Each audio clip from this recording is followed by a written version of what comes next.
Aloha, my starseeds.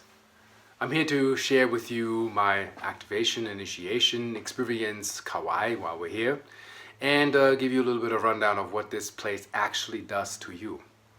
So when I first arrived, was this vanilla scent in the air.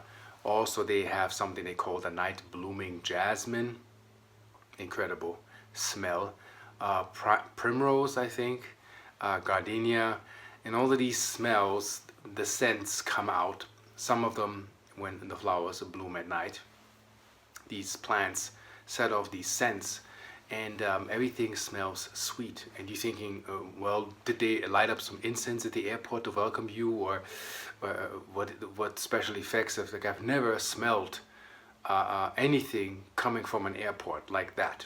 So also what happened is my vision has changed. Usually when people say their vision changes, it's not like not seeing clear. I see even clearer than before, as if I was upgraded to, I don't know, 5K, 5D seeing.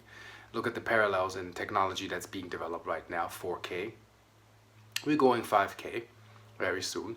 Fifth dimensional vision will bring forth things that you haven't seen in your life. Go back to television. Watch a television show that's been recorded on VHS, how blurry our vision was. Little detail that we missed. So now we're looking more into what's actually happening on a dimensional plane, and a dimensional layer, and the in-betweens, which I find very interesting. So this first initiation here I'd like to share. I wanted to narrate it first, but I think I leave the comments and you just hear the sounds as it is, raw footage, unaltered. And basically we went down the Wailua Falls, and the hike was unexpectedly steep. It was rainy, it was moist. We thought we were somewhat trained for it. Well, I advised my partner Krista to stay behind because I was looking for a bridge to cross the river that comes after the fall.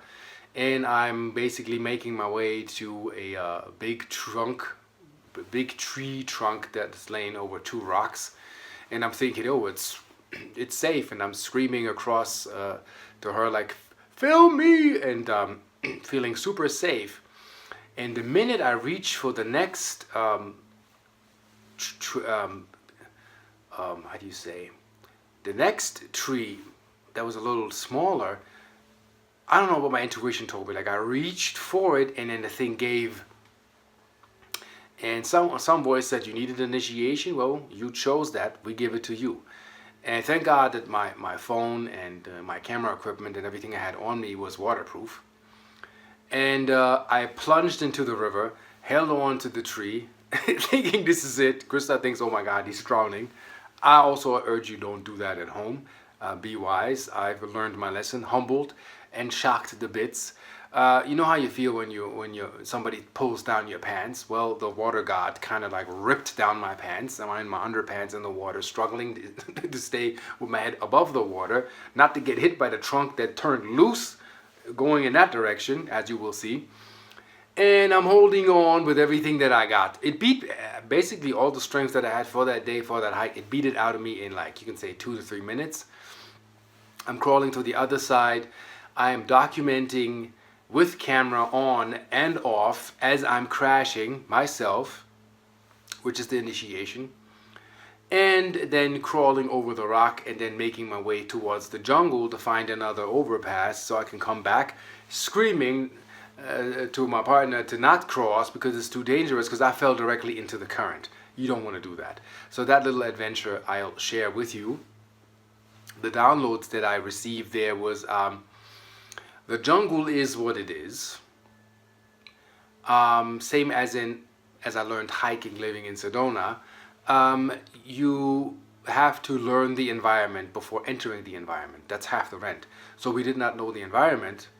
Krista was on the safe side, did the smart move and stayed on the safe path. I had to walk off to test my limits. Well, I found my limits very quick. So I walked over the jungle, and I had like a little life review as I plunged. Things was passing. I'm thinking my backpack opens. I lose everything out of my backpack. Fortunately, everything stayed together. And something in me had changed. like certain things and aspects that I looked at in life were different now. For me to learn now to make a decision from calm state of mind, not like you're wild and you're all out. So that I'll remain soaked for the rest of the day, and basically this is the first session I'm sharing with you. The second one in a while, maybe next week, will be I went to the Saiva Siddhanta temple, beautiful habitat, and that's where I got my Lemurian activation, as in Lemurian remembrance, Lemurian parts of that place that used to be Lemuria. So that will be added to the storyline. If I find it on YouTube, I'm trying to make that visible. The first thing that activated me, why I wanted to go to Kauai in the first place, was a very, very, very holy place, which I have on camera with a sunbeam that lit up just that place when I prayed hours before. Give me a sign that this is the place that I'm looking for the activation. And it's not that I'm activating the place. Who am I to say that I'm activating anything? This place activated me. Like, I had so much stuff going through me. I got emotional. I had to go through my life. I had to experience myself over and over. And I got on camera from the chopper. It's a little bit shaky because the doors were open and the wind blows like it takes the camera out of your hand. So I had everything strapped to me, so it's a little bit shaky, even though I had the stabilizer on. You'll see Kalalau lit up like a sunbeam. I don't know if you catch that. It's lens flare. I might see if I can add that or still frame that you can see it. And it looks like it's unreal, like it's CGI or photoshopped. And this place inspired me to come to Kauai. The first thing was that I have to go to Hawaii. That was the first initial impulse that I got, to find soul particles. I did not know they were Lemurian, and I wasn't reading about Lemurian stuff. So now I have to investigate more about my Lemurian parts, which are base parts. This is how you came here. This is the beginning. For our memory banks, we can't go further back. Some of us can. I can go galactic, I can go Arcturus, many different other planets I've been to. But extreme physical memory of this planet is where and how we landed is Lemuria. And this interesting place is connected to Sedona. It's kind of like Kauai is the feminine water spirit. Sedona is the masculine fire a lot. And then you have a combination that is Mount Shasta. So I found 3 power spots ultimately related. I know there are others in Peru, Machu Picchu, Pumapunku, Stonehenge, but they're not so much connected, like even also with these ley lines and number codes. The 111, very dominant in these places, is Kauai, Sedona, and Mount Shasta. So if you ever want to do something great for as long as you can, you have to visit these places. And not for the tourist crap, not for the sightseeing crap, for the holy sites and what spirit will tell you where to go. Sometimes we didn't even know where to go. We got in the car, turned on the GPS, and I said, Krista, pick a location and let's see what happens along the way. And along the way, these synchronistic events took place that led us to these places. In the end, all that made sense, but you have to complete the picture in order to see what you need to see when you get there. Mine was the, you can say, so-called river crash, and what my mind did to me back then. Also, I realized that habitat is something like, this is what my higher self highlights as we are going towards another adventure, the zip line, which I also will share maybe in part 3. Zip lining, like the longest was a half a mile, a zip line through the jungle. You're hanging on a string with some concoction you're rigged in, and you're zipping through the jungle. A guy named Fatih, who was one of the guides, explained that the I think Acacian tree from Africa with the canopy, you know, it looks kind of like a mushroom, grows kind of like this, and when you look at it, you think your optics is kind of like vertical, because the tree doesn't go horizontal like all the other trees. It goes like kind of like up and then vertical, like a T. That kind of shocked me. I know that from Avatar. They filmed movies of Avatar, Pirates of the Caribbean, I think Raiders of the Lost Ark,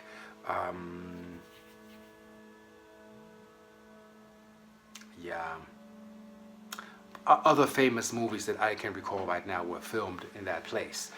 So what is interesting, that's the relation to the UFO thing, also partially the reason why I went there and how it completes the picture. First of all, if you see all the videos before I left, now look at me. What do you see? I feel like pretty much in gear, pretty much streamlined, like as if they modeled and chiseled me. So, it was a UFO sighting that led me there. There was a recording, and I'm trying to find it, at Kalalau, 3 silver discs, humming noises, going through the valley, hovering in the valley, and flying out. It kind of shocked me and I got goosebumps, and this was the initiator. You have to come here. This is how you came in. So I saw these 3 silver discs there. I was hoping to see some ships, but it's such a high ground that I was actually called up in and away. Usually I have dream recall, but there's a template where I easily remember. They pulled me beyond that template, meaning where you're not even allowed to bring memories back yet. That's high of a clearance that you need. So I slept that deep.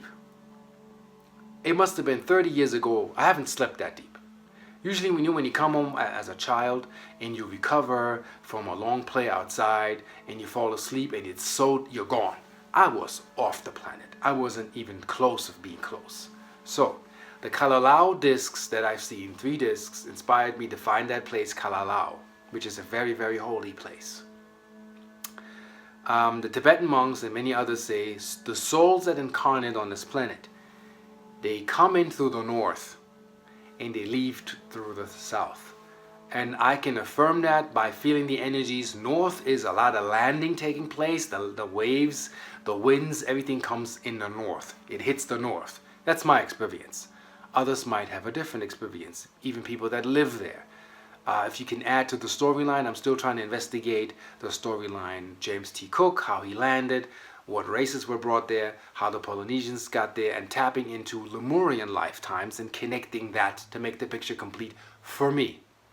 Anything else that I find, I'll correct that and bring it in. So, north was rough, south was nice. The south is you will let go, and the north is like receiving and coming in.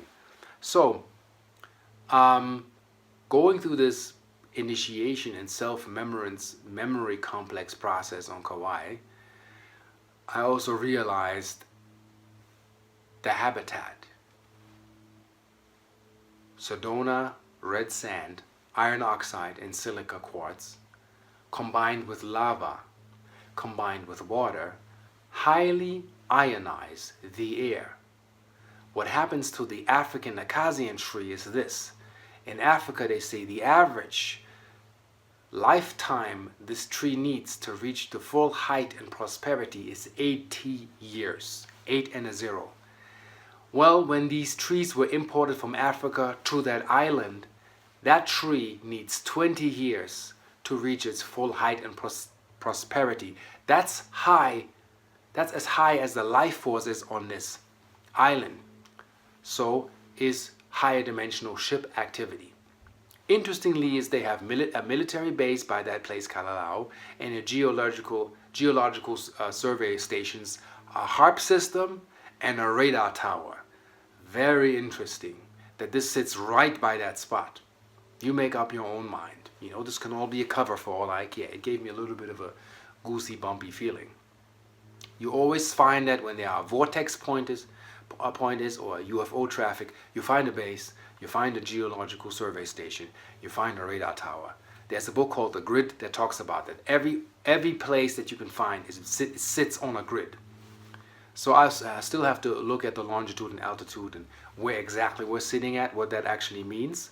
Also, I realized now I want to see if I can find that again on Google Maps. I saw the Hawaiian island, Oahu, Nihau, and Kauai along this line, and then I zoomed out and I saw the water line, and all of these sit on a mountaintop. When you go further out, you see an outline of a bigger island that must have sunk a while ago. That's just what I'm feeling.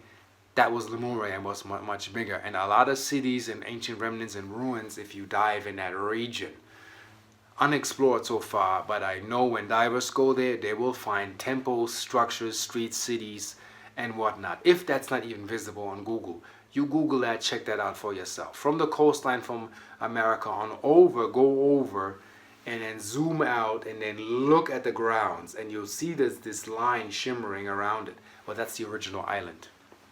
I think it was bigger than that, but this was for a long time. So the mountaintop is the accumulation of the energy. When you see the lushness of that jungle, I mean, you have a tree growing, and on that tree you have leaves growing, like ivy leaves and whatnot, and bigger leaves, where I don't even know the name, tight and lush. When you walk on the grass, it's like you're walking on a carpet. Regular grass doesn't do that. You have 3-leaf, 4-leaf clovers growing in between. Everything they can grow will grow there. And I don't care where you're from. When you eat moderate and you spend there, I don't know, a month, it rejuvenates your system, because your system is being recalibrated. Your cell memory is going back to your original cell memory, which is with the devices that I'm producing, is exactly what I'm doing. Enhanced light and life accumulating life force brought back to your cell memory. Now the product will have Hawaiian energy, because I realized that adds to the picture. It will also be added to my oil and to the scent. It also will be added to the galactivation ormus, as in a state number 5, salt. You know, we have Israeli salt, Bokek, Celtic salt, Utah Redmond salt, Himalayan salt. This is an M4 state ormus right now, and it will be actually created into a new state, M5, which will be the oceanic information of, how do you say, Hawaiian Ocean. We have a little bit of Mediterranean, French oceanic information as well in there. So I want it to be an M5, if not even an M6 state ormus, meaning 5 states. I still have to, look at a basic 5 states of salt being dissolved in that ormus. So you get that information and charge it with light, and bring that information back. So I realize when the environment is highly ionized and moist to a certain degree, it rejuvenates and brings life back. You don't have to water anything there. Everything just grows. It's out of control. Everything thrives and lives. Yes, the economy is not the best. Not everybody is living that. Yes, it costs money to go to places. Yes, we still have to redirect and help people and churches and whoever is out there that needs help and direction to understand that energy and bring that energy back in and make it like it used to be. There's still work to be done. Yes, the planet is still going through a testing phase where we are being looked at. What will we do? What will our choices be? Don't be angry. Project the positive energy. Stay in the good. Be positive and be good, and do the best you can to not celebrate or the anger or demonstrations that can get you hurt. Do what is possible within measures of safety for you and the others and your friends.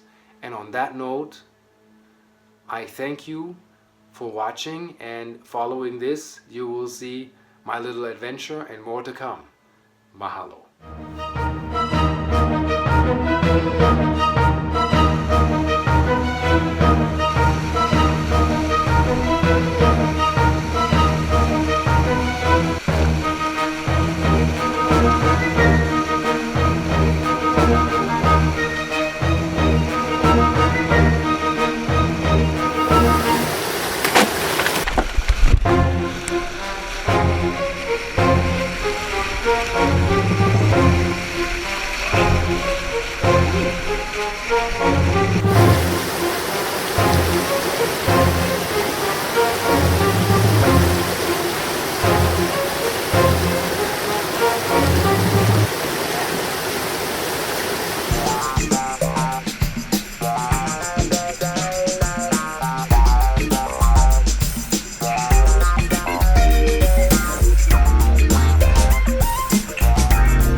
We did it. Look at me. Look at this. Coming!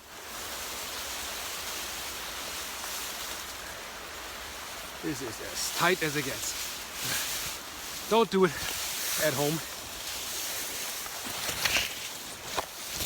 I'm here! Holy shit. This was more work than I actually expected. Whew. Lord. That will be adventurous. I'm here! I'm coming! So, gotta watch where I step. Slippery, watery, holy, everything. So, we'll do it. We'll do it right. We'll find a path. I'm coming!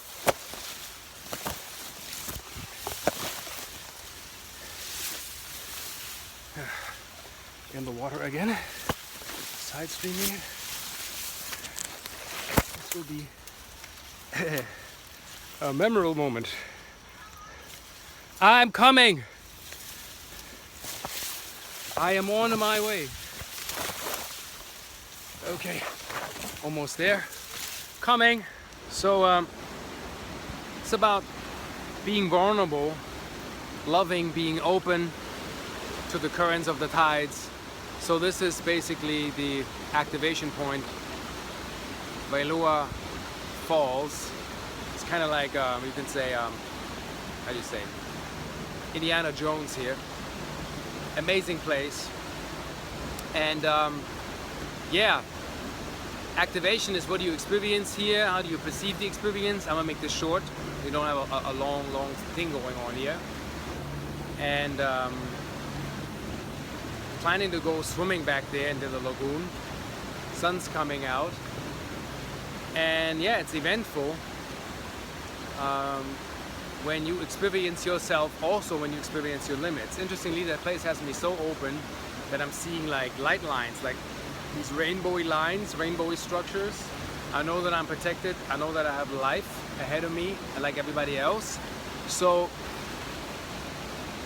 my message to you is, make no mistake, to whatever has happened now in your life, what can't be avoided will be. Make the best out of the situation as it takes place. The waters of life flow. Some currents are tough, some are soft. If you need to cross, be very wary in life, energetically, where you make the crossing, because sometimes it can be pants down, which is what happened to me today. Now I laugh, but it's don't do it at home. So sharing this moment with you and talking to you is part of that activation process. So I'm not giving you a long story. I give you a nice and sunny view of what you see of that adventure tour put together, Wailua Falls right here, live. And yeah, enjoy life to the fullest. And if you have something, don't be afraid, go for it. Nothing can stop you or hold you back. So all of those here that monitor what we do or watch me, I love you very much. You know who you are. Some of you, we chat, we talk. Leave a message, subscribe. More to come, more for you to see, more adventures at hand. This was a quick report of the Wailua Falls activation point. Arcturus Ra, Arcturian Council, and counting and reporting. I see you most certainly on the flip side.